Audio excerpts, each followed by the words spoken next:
जो मैं नोट्स बनाउणा वा इहनूं एक लेख की शक्ल दे के किसी अखबार या रसाले नूं भेजे जाए, जिथे इहनूं पढ़न वाले की गिणती का घेरा बहुत विशाल हो जाएगा, वो लखां की गिणती विच तुहाडा सुनेहा चले जाएगा। ते इत्थों शुरुआत होंदी है मेरे लिखण की।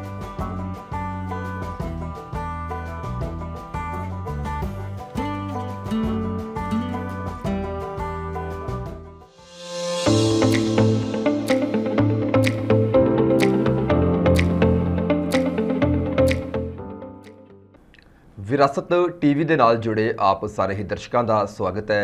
जी आई ਨੂੰ ਆਖਦਾ प्रोग्राम ਦੇ ਵਿੱਚ। प्रोग्राम मैं ਤੇ मेरी सिरजना। आप ਸਾਰਿਆਂ ਨੂੰ मेरे ਵੱਲੋਂ प्यार भरी सत श्री अकाल। उम्मीद ਤੇ अरदास करदा जिथे किते होवोगे परमात्मा अकाल पुरख अल्लाह ताला ਦੇ पाने ਵਿੱਚ अपनी जिंदगी बतीत कर रहे होवोगे। काफ़ी लंबा समा हो गया ਵੱਖ-ਵੱਖ ਸਾਹਿਤਕਾਰਾਂ, ਲੇਖਕਾਂ, बुद्धिजीवियों दियां लिखतां, उन्हां दी सिरजना, उन्हां दियां किताबां दे बारे चर्चा करदा सीगा प्रोग्राम कुछ पल किताब दे नाल विच।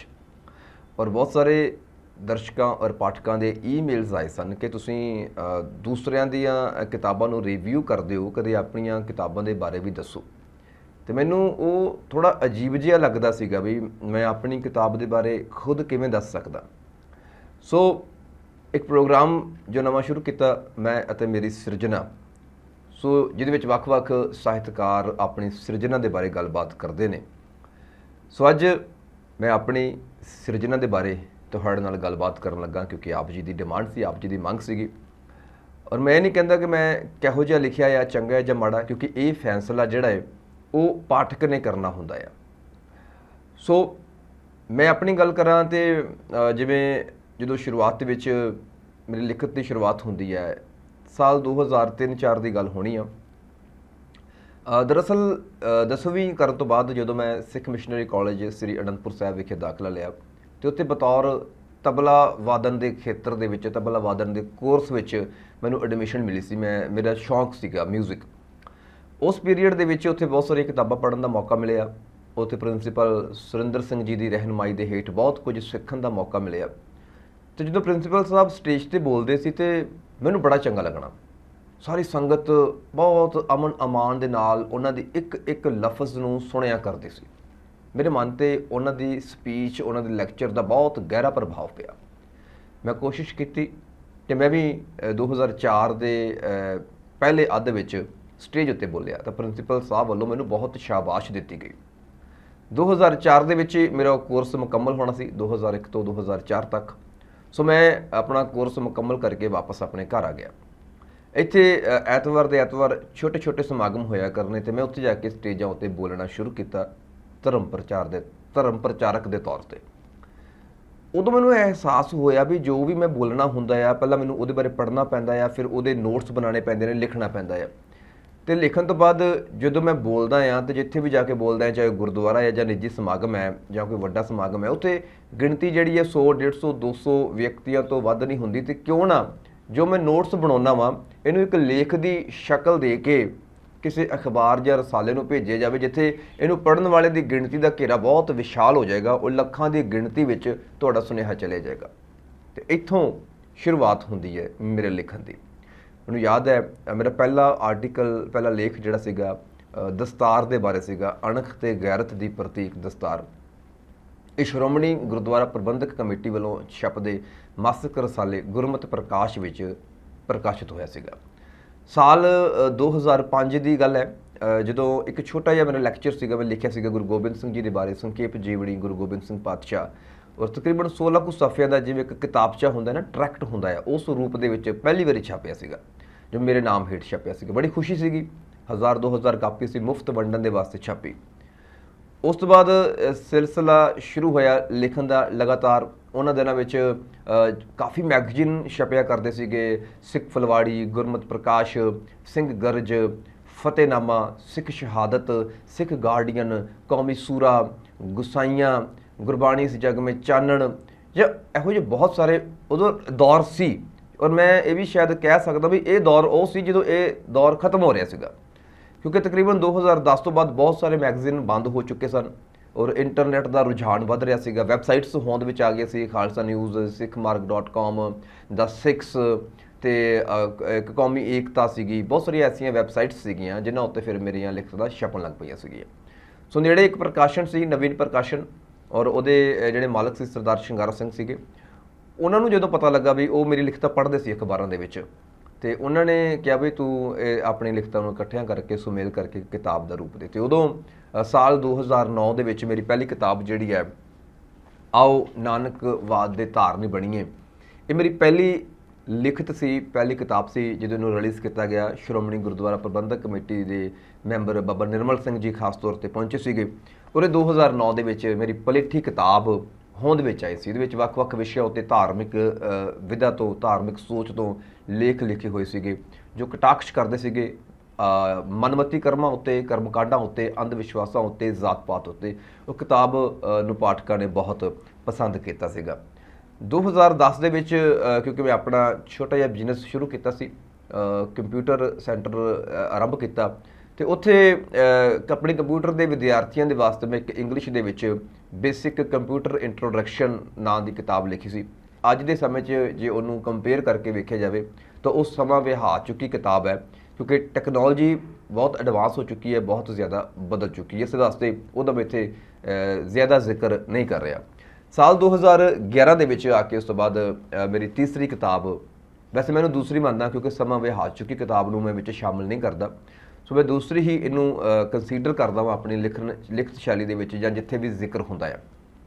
ਸੋ ਇਸ ਕਿਤਾਬ ਦਾ ਨਾਮ ਸੀਗਾ ਗੁਰਮੂਰਤ ਗੁਰਸ਼ਬਦ ਹੈ। ਇਹ ਅਕਤੂਬਰ 2011 ਦੇ ਵਿੱਚ ਲੋਕ ਅਰਪਣ ਕੀਤੀ ਗਈ ਸੀ, ਔਰ 176 ਪੰਨਿਆਂ ਦੀ ਕਿਤਾਬ। ਇਹ ਵੀ ਧਾਰਮਿਕ ਵਿਧਾ ਦੇ ਵੱਖ-ਵੱਖ ਵਿਸ਼ਿਆਂ ਉੱਤੇ ਕਾਫੀ ਲੇਖ ਇਹਦੇ ਵਿੱਚ ਸ਼ਾਮਿਲ ਕੀਤੇ ਗਏ ਸੀਗੇ, ਔਰ ਇਹ ਕਿਤਾਬ ਮੈਂ ਜਗਤ ਜੋਤ ਸਾਹਿਬ ਸ੍ਰੀ ਗੁਰੂ ਗ੍ਰੰਥ ਸਾਹਿਬ ਜੀ ਦੀ ਵਿਚਾਰਧਾਰਾ ਨੂੰ ਸਮਰਪਿਤ ਕੀਤੀ ਸੀ, ਔਰ ਜਿਹੜੀ ਮੇਰੀ ਪਹਿਲੀ ਕਿਤਾਬ ਹੈ ਉਹ ਮੈਂ ਸਮਰਪਿਤ ਕੀਤੀ ਸੀ ਆਪਣੇ ਉਸਤਾਦ ਪ੍ਰਿੰਸੀਪਲ ਸੁਰਿੰਦਰ ਸਿੰਘ ਜੀ ਨੂੰ।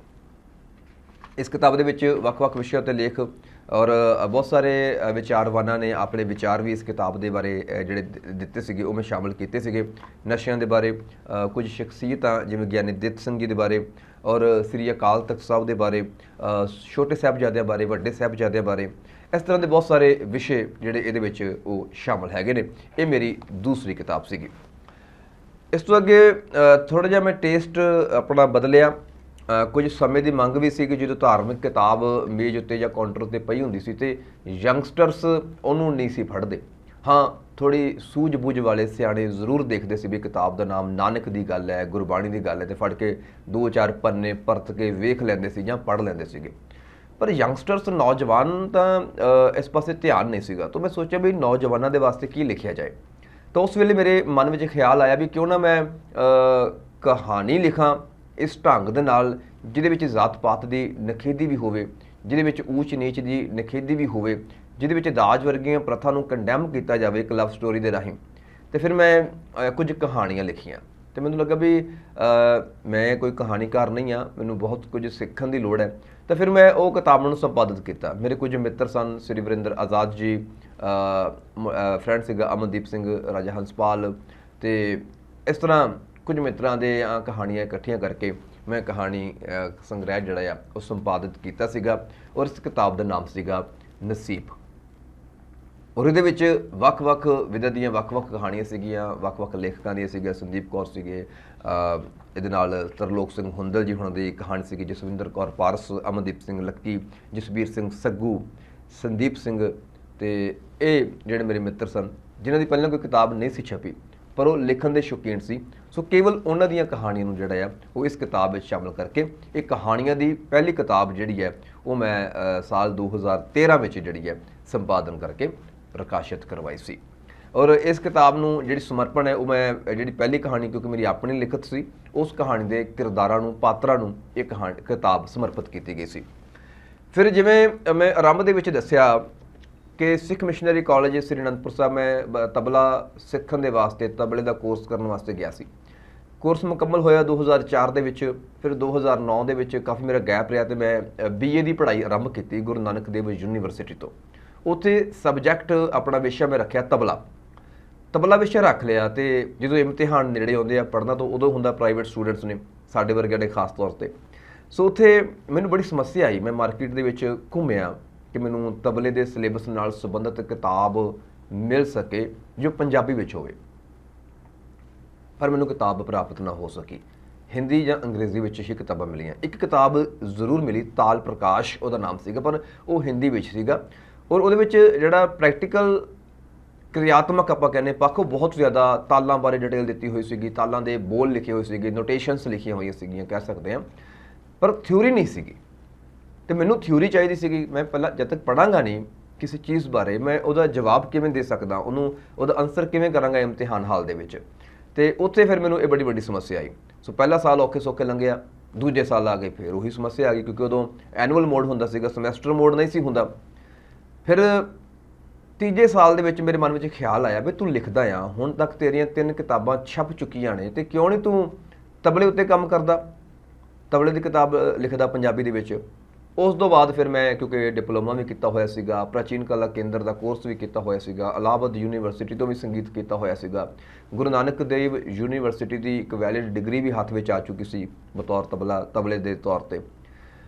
ਸੋ ਮੈਂ ਇਹ ਤਹਈਆ ਕੀਤਾ। ਵੈਸੇ ਮੈਂ ਇਹ ਜੋ ਸੈਕੰਡ ਈਅਰ ਵਿੱਚ ਸੀਗਾ, ਉਦੋਂ ਮੈਂ ਮਟੀਰੀਅਲ ਇਕੱਠਾ ਕਰਨਾ ਸ਼ੁਰੂ ਕਰ ਲਿਆ ਸੀਗਾ, ਹਿੰਦੀ ਅੰਗਰੇਜ਼ੀ ਵਿੱਚ ਜਾਂ ਮਰਾਠੀ ਵਿੱਚ ਕੁਝ ਕਿਤਾਬਾਂ ਮੈਨੂੰ ਮਿਲੀਆਂ, ਤੇ ਫਿਰ ਮੈਂ ਉਹ ਸਾਰਿਆਂ ਨੂੰ ਸਟੱਡੀ ਕਰਕੇ ਇੱਕ ਪੰਜਾਬੀ ਦੇ ਵਿੱਚ ਜਿਹੜੀ ਹੈ ਉਹ ਤਬਲੇ ਦੀ ਕਿਤਾਬ ਲਿਖ ਕੇ ਦਿੱਤੀ। ਇਹ ਕਿਤਾਬ ਤਕਰੀਬਨ 276 ਪੰਨਿਆਂ ਦੀ ਕਿਤਾਬ ਸੀਗੀ ਔਰ ਇਹ ਕਿਤਾਬ ਮੈਂ ਸਮਰਪਣ ਕੀਤੀ ਸੀ ਮਾਖਿਓ ਮਿੱਠੀ ਪੰਜਾਬੀ ਮਾਂ ਬੋਲੀ ਨੂੰ, ਕਿਉਂਕਿ ਮੇਰੀ ਇੱਕ ਹੋਰ, ਮੈਨੂੰ ਬੜੇ ਲੋਕਾਂ ਨੇ ਉਦੋਂ ਵੀ ਕਿਹਾ ਵੀ ਤੂੰ ਇਹ ਜੇ ਹਿੰਦੀ 'ਚ ਕਰੇ ਤੇ ਨੈਸ਼ਨਲ ਲੈਵਲ ਤੇ ਤੇਰੀ ਪਹਿਚਾਣ ਬਣ ਸਕਦੀ ਆ, ਪਰ ਮੈਂ ਆਪਣੀ ਪੰਜਾਬੀ ਮਾਂ ਬੋਲੀ ਤੋਂ ਮੁਨਕਰ ਨਹੀਂ ਸੀ ਹੋਣਾ ਚਾਹੁੰਦਾ। ਮੈਂ ਕਿਹਾ ਪਹਿਲਾਂ ਤਾਂ ਇਹ ਪੰਜਾਬੀ ਮਾਂ ਬੋਲੀ ਵਿੱਚ ਛਪੂਗੀ, ਉਸ ਤੋਂ ਬਾਅਦ ਜੇ ਕੋਈ ਇਹਨੂੰ ਟਰਾਂਸਲੇਟ ਕਰਨਾ ਚਾਹੂਗਾ ਤੇ ਮੈਂ ਉਹਨੂੰ ਇਜਾਜ਼ਤ ਦੇਣ ਵਿੱਚ ਕਦੇ ਵੀ ਕੰਨੀ ਨਹੀਂ ਕਤਰਾਊਂਗਾ।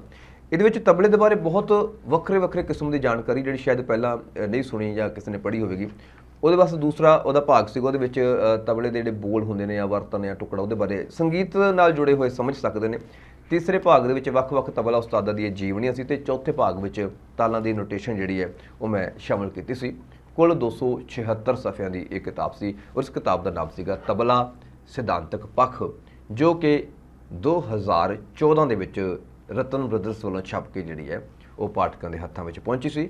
ਔਰ ਖਾਸ ਗੱਲ ਹੈ ਕਿ ਮੈਂ ਹਾਲ ਦੇ ਵਿੱਚ 2019 ਦੇ ਵਿੱਚ, ਮਾਫ ਕਰਨਾ 2017 ਦੇ ਵਿੱਚ, ਜਦੋਂ MA ਕਰਨ ਦੇ ਵਾਸਤੇ MA ਇਨ ਤਬਲਾ ਪੰਜਾਬੀ ਯੂਨੀਵਰਸਿਟੀ ਪਟਿਆਲੇ ਪਹੁੰਚਿਆ ਤਾਂ ਹੈਰਾਨ ਹੋ ਗਿਆ। ਉੱਥੇ ਸਿਲੇਬਸ ਦੇ ਵਿੱਚ ਬੱਚਿਆਂ ਨੂੰ ਇਸੇ ਕਿਤਾਬ ਤੋਂ ਤਿਆਰੀ ਕਰਵਾਈ ਜਾ ਰਹੀ ਸੀ, ਤੇ ਇਹ ਮੇਰੇ ਵਾਸਤੇ ਖੁਸ਼ੀ ਦਾ ਉਹ ਪਲ ਸੀਗਾ ਜਿਹਨੂੰ ਸ਼ਾਇਦ ਬਿਆਨ ਕਰਨਾ ਬਹੁਤ ਔਖਾ ਹੋਵੇਗਾ।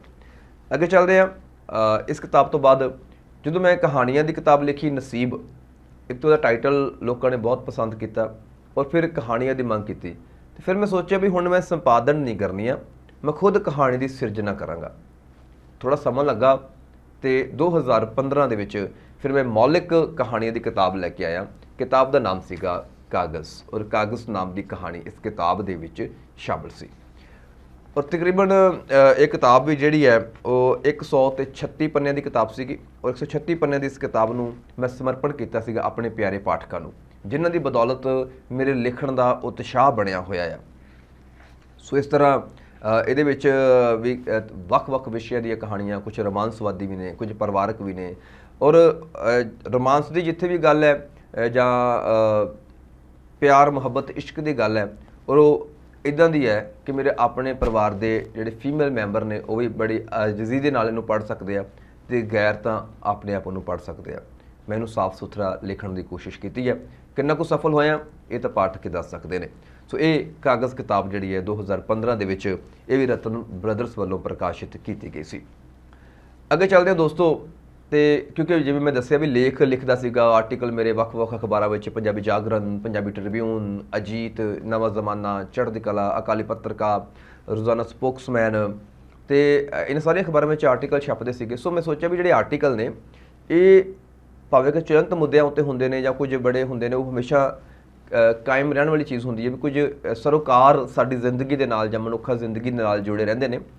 ਤੇ ਉੱਥੇ ਮੈਂ ਵਾਰਤਕ ਦੇ ਉੱਤੇ ਫਿਰ ਕੁਝ ਲੇਖ ਜਿਹੜੇ ਨੇ ਉਹਨਾਂ ਨੂੰ ਵਿਸਥਾਰ ਦਿੱਤਾ, ਤੇ ਜਿੱਥੇ ਬੇਲੋੜਾ ਵਿਸਥਾਰ ਸੀਗਾ ਉਹਨੂੰ ਘੱਟ ਕੀਤਾ, ਤੇ ਪਹਿਲੀ ਵਾਰਤਕ ਦੀ ਕਿਤਾਬ ਮੈਂ ਪ੍ਰਕਾਸ਼ਿਤ ਕੀਤੀ। ਕਿਤਾਬ ਦਾ ਨਾਮ ਸੀਗਾ ਜਰੀਦਾ। ਔਰ ਇਹ ਕਿਤਾਬ ਜਿਹੜੀ ਹੈ ਇਹ ਵੀ ਤਕਰੀਬਨ 128 ਪੰਨਿਆਂ ਦੀ ਕਿਤਾਬ ਹੈ, ਜਿਹਦੇ ਵਿੱਚ ਵੱਖ-ਵੱਖ ਵਿਸ਼ਿਆਂ ਉੱਤੇ ਕਾਫੀ ਲੇਖ ਸ਼ਾਮਿਲ ਹੈਗੇ ਨੇ। ਵੱਖ-ਵੱਖ ਵਿਸ਼ਿਆਂ ਉੱਤੇ ਜਿਹੜੇ ਵਾਰਤਕ ਦੇ ਲੇਖ ਨੇ ਜ਼ਿੰਦਗੀ ਨਾਲ ਜੁੜੇ ਹੋਏ ਨੇ, ਸਮਾਜ ਨਾਲ ਜੁੜੇ ਹੋਏ ਨੇ। और ये किताब मेरा भतीजा सीगा छोटा मुक्तजीत सिंह, ये मैं उन्होंने समर्पण की सी। और ये कुछ गैप रहा 2015 तो बाद 16 17 18 ਤੇ 19 ਦੇ ਵਿੱਚ ਇਹ ਕਿਤਾਬ ਪ੍ਰਕਾਸ਼ਿਤ ਕੀਤੀ, ਕਿਉਂਕਿ ਇਹ ਸਾਡੀ ਬਦਕਿਸਮਤੀ ਹੈ ਵੀ ਸਾਨੂੰ ਲਿਖਣ ਵਾਲੇ ਨੂੰ ਕਈ ਵਾਰੀ ਕੋਲੋਂ ਖਰਚਾ ਕਰਕੇ ਹੀ ਕਿਤਾਬਾਂ ਜਿਹੜੀਆਂ ਨੇ ਉਹ ਛਪਵਾਉਣੀਆਂ ਪੈਂਦੀਆਂ ਨੇ। ਖੈਰ ਇਹ ਕਿਤਾਬ ਜਿਹੜੀ ਹੈ ਸੈਲਫ ਪਬਲਿਸ਼ਡ ਬੁੱਕ ਸੀਗੀ और 2019 ਦੇ ਵਿੱਚ ਇਹ ਪਹਿਲੀ ਵਾਰ ਛਪੀ और ਇਹ ਕਿਤਾਬ ਬਹੁਤ ਪਸੰਦ ਕੀਤੀ ਗਈ ਪਾਠਕਾਂ ਦੇ ਵੱਲੋਂ ਤੇ ਔਰ ਆਊਟ ਆਫ ਸਟਾਕ ਸੀਗੀ, ਜਿਹਨੂੰ ਹੁਣ ਹਾਲ ਦੇ ਵਿੱਚ ਸਾਲ 2023 ਦੇ ਵਿੱਚ ਮੈਂ ਸੈਕੰਡ ਐਡੀਸ਼ਨ ਦੇ ਨਾਲ ਜਿਹੜਾ ਆ ਫਿਰ ਲੈ ਕੇ ਆਇਆ ਵਾਂ। ਕੁਝ ਚੇਂਜ ਨਹੀਂ ਕੀਤਾ ਗਿਆ, ਬਾਕੀ ਤੇ ਕਿ ਥੋੜ੍ਹੀਆਂ ਕੋਈ ਮਿਸਟੇਕ ਸੀਗੀਆਂ ਪ੍ਰੂਫ ਰੀਡਿੰਗ ਦੀਆਂ, ਉਹਨਾਂ ਨੂੰ ਜ਼ਰੂਰ ਸੁਧਾਰਿਆ ਗਿਆ ਆ। ਬਾਕੀ ਐਜ਼ ਇਟ ਇਹ ਜਿਹੜੀ ਹੈ ਜਰੀਦਾ ਕਿਤਾਬ ਦਾ ਸੈਕੰਡ ਐਡੀਸ਼ਨ ਜਿਹੜਾ ਆ ਉਹ ਛਪ ਚੁੱਕਿਆ। ਪਿਛਲੇ ਪਾਸੇ ਮੈਂ ਜਿਹੜਾ ਆ ਉਹ ਇਨਫੋਰਮੇਸ਼ਨ ਦਿੱਤੀ ਹੋਈ ਆਪਣੀ ਕਿਤਾਬਾਂ ਦੇ ਬਾਰੇ ਜਿਹੜੀ ਹੁਣ ਤੱਕ ਛਪੀਆਂ ਨੇ। ਤੇ ਇਹ ਕਿਤਾਬ ਜਿਹੜੀ ਹੈ 2023 ਵਿੱਚ ਛਪ ਕੇ ਆਈ ਹੈ। ਇਹ ਮੈਂ ਇੱਦਾਂ ਕੀਤਾ ਹੈ ਜੀ, ਇਹ ਕਿਤਾਬ ਸਮਰਪਣ ਕੀਤੀ ਹੈ ਮੁੜ ਆਪਣੇ ਭਤੀਜੇ ਮੁਕਤਜੀਤ ਸਿੰਘ ਨੂੰ। ਪਰ ਜਦੋਂ ਇਹ ਸੈਕੰਡ ਐਡੀਸ਼ਨ ਛਪਿਆ ਆ ਉਦੋਂ ਇੱਕ ਭਤੀਜੀ ਵੀ ਆ ਚੁੱਕੀ ਸੀ ਤੇ ਮੇਰੀ ਆਪਣੀ ਬੇਟੀ ਵੀ ਆ ਚੁੱਕੀ ਸੀ ਇਸ ਸੰਸਾਰ ਦੇ ਵਿੱਚ। ਸੋ ਮੁਕਤਜੀਤ ਸਿੰਘ ਭਤੀਜਾ, ਸਵਰੀਤ ਕੌਰ ਭਤੀਜੀ ਤੇ ਆਪਣੀ ਬੇਟੀ ਮਨਗੀਤ ਕੌਰ ਨੂੰ ਸਮਰਪਿਤ ਕੀਤੀ। 2023 ਦੇ ਵਿੱਚ ਇਹਦਾ ਸੈਕੰਡ ਐਡੀਸ਼ਨ ਜਿਹੜਾ ਛਪ ਚੁੱਕਿਆ ਹੈ। ਅੱਗੇ ਚੱਲਦੇ ਹਾਂ ਜੀ। ਤੇ ਕਹਾਣੀਆਂ ਦਾ ਜਿਵੇਂ ਲੱਗਾ ਵੀ ਨਸੀਬ ਤੋਂ ਬਾਅਦ ਇੱਕ ਐਸਾ ਦੌਰ ਜਿਹਾ ਸ਼ੁਰੂ ਹੋਇਆ ਕਹਾਣੀਆਂ ਦਾ ਕਿ ਕਾਗਜ਼ ਕਿਤਾਬ ਆਈ। ਤੇ 2021 ਦੇ ਵਿੱਚ ਕਿਉਂਕਿ 20 ਦੇ ਵਿੱਚ ਸਾਨੂੰ ਪਤਾ ਹੈ ਅਸੀਂ ਤਾਲਾਬੰਦੀ ਵਿੱਚ ਰਹੇ, ਲੋਕਡਾਊਨ ਲੱਗਿਆ ਰਿਹਾ ਔਰ ਲੋਕਡਾਊਨ ਕਰਕੇ ਬਹੁਤ ਜ਼ਿਆਦਾ ਫ੍ਰੀ ਸਮਾਂ ਸੀਗਾ, ਵਿਹਲਾ ਸਮਾਂ ਸੀਗਾ। ਤੇ ਉਸ ਸਮੇਂ ਦੌਰਾਨ ਮੈਂ ਬਹੁਤ ਸਾਰੀਆਂ ਕਹਾਣੀਆਂ ਦੀ ਸਿਰਜਣਾ ਕੀਤੀ ਤੇ ਉਹ ਕਹਾਣੀ ਨੂੰ ਇਕੱਠਿਆਂ ਕਰਕੇ 2021 ਦੇ ਵਿੱਚ ਇਹ ਕਿਤਾਬ ਤਾਣਾ ਬਾਣਾ ਨਾਂ ਥੱਲੇ ਜਿਹੜਾ ਆ ਪ੍ਰਕਾਸ਼ਿਤ ਹੋਈ। ਔਰ ਇਹ ਮੇਰੀ ਪਹਿਲੀ ਕਿਤਾਬ ਸੀ ਜਿਹੜੀ ਹਾਰਡ ਬਾਉਂਡ ਨਹੀਂ ਸੀਗੀ, ਪੇਪਰ ਬੈਕ ਦਾ ਐਕਸਪੀਰੀਅੰਸ ਮੈਂ ਇਸ ਕਿਤਾਬ ਦੇ ਰਾਹੀਂ ਕੀਤਾ। ਔਰ 128 ਪੰਨਿਆਂ ਦੀ ਇਸ ਕਿਤਾਬ ਦੇ ਵਿੱਚ 20 ਤੋਂ ਜ਼ਿਆਦਾ ਕਹਾਣੀਆਂ ਸ਼ਾਮਲ ਨੇ, 2 ਦਰਜਨ ਦੇ ਕਰੀਬ ਕਹਾਣੀਆਂ ਕਹਿ ਸਕਦੇ ਹਾਂ। ਔਰ ਆਪ ਸਾਰਿਆਂ ਨੂੰ ਯਾਦ ਹੋਏਗਾ, ਦਰਸ਼ਕਾਂ ਨੂੰ, ਪਾਠਕਾਂ ਨੂੰ, ਸਰੋਤਿਆਂ ਨੂੰ, ਕਿ 2020 ਔਰ 21 ਦੇ ਵਿੱਚ ਕਿਸਾਨੀ ਸੰਘਰਸ਼ ਸਿਖਰਾਂ 'ਤੇ ਸੀਗਾ। ਤੇ ਜਿਵੇਂ ਮੇਰੀ ਕਿਤਾਬ ਛਪ ਰਹੀ ਸੀ, ਕਿਤਾਬ ਤਿਆਰ ਹੋ ਰਹੀ ਸੀ ਤੇ ਮੇਰੇ ਮਨ ਦੀ ਇਹ ਖਵਾਹਿਸ਼ ਸੀ, ਇੱਛਾ ਸੀ ਕਿ ਕਿਤਾਬ ਜਿਹੜੀ ਹੈ ਉਹ ਕਿਸਾਨੀ ਸੰਘਰਸ਼ 2020-2021 ਦੇ ਨਾਮ ਨੂੰ ਜਿਹੜੀ ਹੈ ਸਮਰਪਣ ਕੀਤੀ ਗਈ ਸੀ। ਸੋ ਇਹ ਕਹਾਣੀ ਦੀ ਕਿਤਾਬ ਜਿਹੜੀ ਹੈ 2021 ਵਿੱਚ ਛਪ ਕੇ ਆਈ। ਸੋ ਜਿੱਥੇ ਮੈਂ ਧਾਰਮਿਕ ਵਿਧਾ ਬਾਰੇ ਲਿਖਿਆ, ਜਿੱਥੇ ਮੈਂ ਕਹਾਣੀਆਂ ਲਿਖੀਆਂ, ਜਿੱਥੇ ਮੈਂ ਵਾਰਤਕ ਲਿਖਿਆ, ਜਿੱਥੇ ਮੈਂ ਸੰਗੀਤ ਉੱਤੇ ਕਿਤਾਬ ਲਿਖੀ, ਤੇ ਮੈਨੂੰ ਐਕਸਪੀਰੀਅੰਸ ਕਰਨ ਦਾ ਮਜ਼ਾ ਆਉਣ ਲੱਗ ਪਿਆ। ਕਿਉਂਕਿ ਜਿੰਨੇ ਮੈਂ 4 ਐਕਸਪੀਰੀਅੰਸ ਕਰਕੇ ਵੇਖੇ, ਚੌਹਾਂ ਦੇ ਜਿਹੜੇ ਫੀਲਡ ਸੀ ਨਾ, ਚੌਹਾਂ ਦੇ ਖੇਤਰ ਵੱਖੋ ਵੱਖਰੇ ਸੀ, ਵੱਖੋ ਵੱਖਰੇ ਪਾਠਕ ਸੀ ਔਰ ਹਰ ਕਿਸਮ ਦੇ ਪਾਠਕ ਨੇ ਮੈਨੂੰ ਬਹੁਤ ਰਿਸਪੌਂਸ ਦਿੱਤਾ, ਬਹੁਤ ਉਤਸ਼ਾਹਿਤ ਕੀਤਾ। ਤਾਂ ਮੈਂ ਸੋਚਿਆ ਕਿਉਂਕਿ ਜਦੋਂ ਮੈਂ ਕਹਾਣੀਆਂ ਲਿਖਦਾ ਸੀਗਾ, ਕਹਾਣੀਆਂ ਛਪ ਚੁੱਕੀਆਂ ਨੇ ਅਖਬਾਰਾਂ ਵਿੱਚ ਵੀ ਜਾਂ ਕਿਤਾਬ ਦੇ ਵਿੱਚ ਵੀ, ਪਾਠਕ ਪੁੱਛਦੇ ਸੀ ਵੀ ਫਿਰ ਇਸ ਕਹਾਣੀ ਤੋਂ ਬਾਅਦ ਕੀ ਹੋਇਆ। ਕਿਉਂਕਿ ਮੇਰੀ ਕਹਾਣੀ ਛੋਟੀ ਹੁੰਦੀ ਸੀਗੀ, ਉਹ ਮਜ਼ਾ ਜਦੋਂ ਆਉਂਦਾ ਸੀਗਾ ਪੜ੍ਹਨ ਵਾਲੇ ਨੂੰ, ਤੇ ਮਜ਼ੇ ਤੋਂ ਬਾਅਦ ਉਹ ਹੋਰ ਮਜ਼ਾ ਲੈਣਾ ਚਾਹੁੰਦਾ ਸੀਗਾ। ਤੇ ਫਿਰ ਮੈਂ ਕੋਸ਼ਿਸ਼ ਕੀਤੀ ਵੀ ਕਿਉਂ ਨਾ ਇਸ ਵਾਰ ਕੁਝ ਲੰਮਾ ਲਿਖਣ ਦਾ ਯਤਨ ਕੀਤਾ ਜਾਵੇ।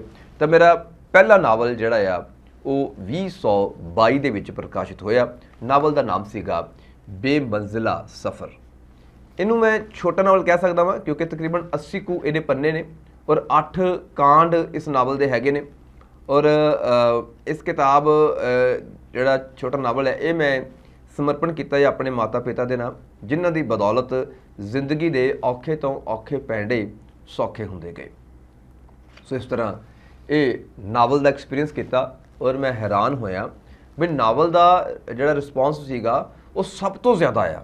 ਮੈਂ ਲਗਾਤਾਰ ਇਹ ਨਾਵਲ ਵਿਕ ਰਿਹਾ ਆ। ਇਹ ਮਾਝਾ ਵਰਲਡ ਵਾਈਡ ਵੱਲੋਂ ਪ੍ਰਕਾਸ਼ਿਤ ਕੀਤਾ ਗਿਆ ਸੀਗਾ ਇਹ ਨਾਵਲ ਵੀ, ਔਰ ਤਾਣਾ ਬਾਣਾ ਵੀ ਮਾਝਾ ਵਰਲਡ ਵਾਈਡ ਵੱਲੋਂ ਪ੍ਰਕਾਸ਼ਿਤ ਕੀਤੀ ਗਈ ਸੀ। ਔਰ ਜਿਹੜੀ ਕਿਤਾਬ ਜਰੀਦਾ ਦਾ ਨਵਾਂ ਐਡੀਸ਼ਨ ਛਪ ਕੇ ਆਇਆ ਆ ਇਹ ਵੀ ਮਾਝਾ ਵਰਲਡ ਵਾਈਡ ਵੱਲੋਂ ਪ੍ਰਕਾਸ਼ਿਤ ਕੀਤਾ ਗਿਆ ਹੈ। ਨਾਵਲ ਦੀ ਗੱਲ ਕਰ ਰਿਹਾ ਸੀ, ਨਾਵਲ ਬੇਹੱਦ ਪਸੰਦ ਕੀਤਾ ਗਿਆ। ਇਹਨੂੰ ਆਨਲਾਈਨ ਜਦੋਂ ਪਾਇਆ ਤੇ ਹੁਣ ਤੱਕ ਤਕਰੀਬਨ 8000 ਤੋਂ ਜ਼ਿਆਦਾ ਲੋਕੀ ਪੜ੍ਹ ਚੁੱਕੇ ਨੇ ਔਰ ਲਗਾਤਾਰ ਰਿਵਿਊ ਜਿਹੜੇ ਨੇ ਉਹ ਨਾਲ ਲੋਕਾਂ ਦੇ ਆ ਰਹੇ ਨੇ, ਪ੍ਰਤੀਕਿਰਿਆਵਾਂ ਆ ਰਹੀਆਂ ਨੇ। ਔਰ ਹੁਣ ਵੀ ਕੁਝ ਦਿਨ ਪਹਿਲਾਂ 10 ਨਾਵਲ ਜਿਹੜੇ ਨੇ ਉਹ ਕਿਸੇ ਤੋਂ ਆਰਡਰ ਆਇਆ ਸੀਗਾ, ਉਹਨਾਂ 10 ਇਕੱਠੇ ਮੰਗਵਾਏ ਸੀ ਵੀ ਅਸੀਂ ਸਾਨੂੰ ਬੜੀ ਵਧੀਆ ਕਹਾਣੀ ਲੱਗੀ ਆ, ਅਸੀਂ ਇਹ ਆਪਣੇ ਸ਼ੇਅਰ ਕਰਨਾ ਚਾਹੁੰਦੇ ਹਾਂ ਆਪਣੇ ਦੋਸਤਾਂ ਦੇ ਨਾਲ ਬਈ ਕਿਹੋ ਜਿਹੇ ਸਿਚੁਏਸ਼ਨਸ ਦੇ ਵਿੱਚ ਮਨੁੱਖ ਨੂੰ ਲੰਘਣਾ ਪੈਂਦਾ ਹੈ। ਸੋ ਦੋਸਤੋ ਇਹ ਸੀ ਮੇਰੀ ਹੁਣ ਤੱਕ ਦੀ 2009 ਤੋਂ 2023 ਤੱਕ ਕਿਤਾਬਾਂ ਦਾ ਸਫ਼ਰ। ਲਿਖਣ ਦੀ ਸ਼ੁਰੂਆਤ ਮੈਂ ਦੱਸ ਚੁੱਕਿਆ 2004 ਤੋਂ ਹੋ ਚੁੱਕੀ ਸੀ। ਅਖਬਾਰਾਂ ਵਿੱਚ ਜਾਂ ਮੈਗਜ਼ੀਨਾਂ ਦੇ ਵਿੱਚ, ਰਸਾਲਿਆਂ ਦੇ ਵਿੱਚ, ਵੈਬਸਾਈਟਸ ਦੇ ਵਿੱਚ। ਸੋ ਹੁਣ ਤੱਕ ਦਾ ਸਫ਼ਰ ਮੈਂ ਤੇ ਮੇਰੀ ਸਿਰਜਣਾ ਉਹ ਇੰਨਾ ਕੁ ਹੈਗਾ ਆ। ਹਾਂ, ਇਹ ਜ਼ਰੂਰ ਦੱਸ ਰਿਹਾ ਕਿ ਬਹੁਤ ਛੇਤੀ ਇੱਕ ਹੋਰ ਤਜਰਬਾ ਮੈਂ ਕੀਤਾ ਆ, ਜਿਵੇਂ ਕਹਾਣੀ, ਵਾਰਤਕ, ਸੰਗੀਤ, ਧਾਰਮਿਕ ਅਤੇ ਨਾਵਲ ਦਾ ਕੀਤਾ ਆ।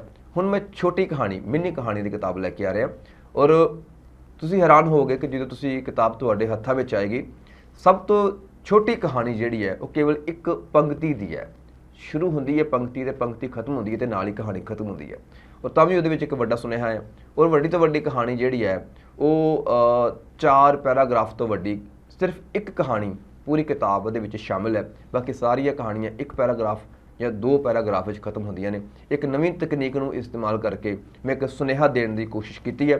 ਕਿੰਨਾ ਸਫਲ ਹੋਇਆ, ਇਸ ਸਵਾਲ ਦਾ ਜਵਾਬ ਜਿਹੜਾ ਆ ਉਹ ਅਜੇ ਪਾਠਕਾਂ ਉੱਤੇ ਮੁਨਸਰ ਕਰਦਾ ਹੈ, ਜਾਂ ਕਹਿ ਸਕਦੇ ਹਾਂ ਸਮੇਂ ਦੇ ਗਰਭ ਦੇ ਵਿੱਚ ਹੈਗਾ ਆ, ਕਿਉਂਕਿ ਕਿਤਾਬ ਅਜੇ ਛਪਣ ਵਾਸਤੇ ਜਾਣੀ ਹੈ। ਉਸ ਤੋਂ ਇਲਾਵਾ 2 ਨਾਵਲ ਮੇਰੇ ਕੰਪਲੀਟ ਹੋ ਚੁੱਕੇ ਨੇ, ਖਰੜਾ ਤਿਆਰ ਹੋ ਚੁੱਕਿਆ ਆ। ਉਹ ਕਦੋਂ ਛਪਦਾ ਆ ਉਹ ਮੈਂ ਅਜੇ ਕੋਈ ਪੱਕਾ ਨਹੀਂ ਕਹਿ ਸਕਦਾ, ਕਿਉਂਕਿ ਛੋਟੀ ਕਹਾਣੀ ਵੱਲ ਮੇਰਾ ਫੋਕਸ ਹੋਇਆ ਹੈ। ਅੱਗੇ ਇੱਕ ਖਰੜਾ ਜਿਹੜਾ ਮੇਰਾ ਹੋਰ ਹੈ ਉਹ ਤਬਲੇ ਬਾਰੇ ਹੀ ਹੈ। ਤਬਲੇ ਬਾਰੇ ਕਿਉਂਕਿ ਐਮਏ ਕਰਨ ਤੋਂ ਬਾਅਦ ਮੇਰੇ ਗਿਆਨ ਵਿੱਚ ਹੋਰ ਵੀ ਵਾਧਾ ਹੋਇਆ, ਅਤੇ ਬਹੁਤ ਕੁਝ ਵਿਦਿਆਰਥੀਆਂ ਦੇ ਵਾਸਤੇ ਜੋ BA ਔਰ MA ਦੇ ਇਮਤਿਹਾਨ ਦੀ ਤਿਆਰੀ ਕਰ ਰਹੇ ਨੇ, ਉਹਨਾਂ ਨੂੰ ਬਹੁਤ ਕੁਝ ਉਹਦੇ ਵਿੱਚੋਂ ਮਿਲ ਸਕਦਾ ਹੈ ਆਪਣੀ ਤਿਆਰੀ ਕਰਨ ਵਾਸਤੇ। ਯਾਨੀ ਕਿ ਜਿਹੜੀ ਸਮੱਸਿਆ ਦਾ ਸਾਹਮਣਾ ਮੈਨੂੰ BA ਕਰਦਿਆਂ ਹੋਇਆ, ਉਹ ਹੁਣ ਭਵਿੱਖ ਦੇ ਵਿੱਚ ਜੇ ਪੰਜਾਬ ਦੇ ਕੁਝ ਵਿਦਿਆਰਥੀ ਪੰਜਾਬੀ ਦੇ ਵਿੱਚ ਸੰਗੀਤ, ਖਾਸ ਤੌਰ 'ਤੇ ਤਬਲੇ ਨਾਲ ਜੁੜਨਾ ਚਾਹੁੰਦੇ ਆ, ਅਤੇ ਪੰਜਾਬੀ ਦੇ ਵਾਸਤੇ ਉਹਨਾਂ ਵਾਸਤੇ ਬਹੁਤ ਸਾਰਾ ਕੰਮ ਹੋਇਆ ਆ। ਸੋ ਇਹੀ ਕਹਾਂਗਾ ਅਖੀਰ ਦੇ ਵਿੱਚ ਵੀ ਆਪਣੀਆਂ ਦੁਆਵਾਂ, ਆਪਣੀਆਂ ਅਸੀਸਾਂ ਦਿੰਦੇ ਰਹਿਣਾ। ਕਿਸੇ ਤਰ੍ਹਾਂ ਪੰਜਾਬੀ ਸਾਹਿਤ ਦੀ ਝੋਲੀ ਦੇ ਵਿੱਚ ਮੈਂ ਤਿਲ ਫੁੱਲ ਪਾਉਂਦਾ ਰਵਾਂ, ਅਤੇ ਆਪਣੀ ਸਮਰੱਥਾ ਦੇ ਮੁਤਾਬਕ ਕਾਰਜ ਕਰਦਾ ਰਵਾਂ। ਕੋਈ ਕਿਤਾਬ ਮੈਂ ਆਪਣੀ ਹੁਣ ਤੱਕ ਸਪੋਂਸਰ ਨਹੀਂ ਕਰਵਾਈ, ਅਤੇ ਨਾ ਹੀ ਮੇਰੀ ਇੱਛਾ ਹੈ ਕਿ ਮੈਨੂੰ ਸਪੋਂਸਰ ਕਰਾਵਾਂ। ਇਹ ਅਰਦਾਸ ਕਰਨਾ ਪਰਮਾਤਮਾ ਖੁਦ ਬ ਖੁਦ ਇਸ ਯੋਗ ਬਣਾਵੇ ਕਿ ਅਸੀਂ ਸਵੈ ਨਿਰਭਰ ਹੋ ਕੇ ਇਹ ਜਿਹੜਾ ਪੰਜਾਬੀ ਸਾਹਿਤ ਦੀ ਸੇਵਾ ਬਿਨਾਂ ਹੱਥ ਟੱਡਿਆਂ, ਬਿਨਾਂ ਹੱਥ ਅੱਡਿਆਂ ਕਰਦੇ ਰਹੀਏ। ਸੋ ਮੈਂ ਤੇ ਮੇਰੀ ਸਿਰਜਣਾ ਦੇ ਵਿੱਚ ਅੱਜ ਇੰਨਾ ਕੀ। ਫਿਰ ਮਿਲਦੇ ਹਾਂ, ਤਦ ਤੱਕ ਲਈ ਦਿਓ ਇਜਾਜ਼ਤ। ਸਤਿ ਸ੍ਰੀ ਅਕਾਲ।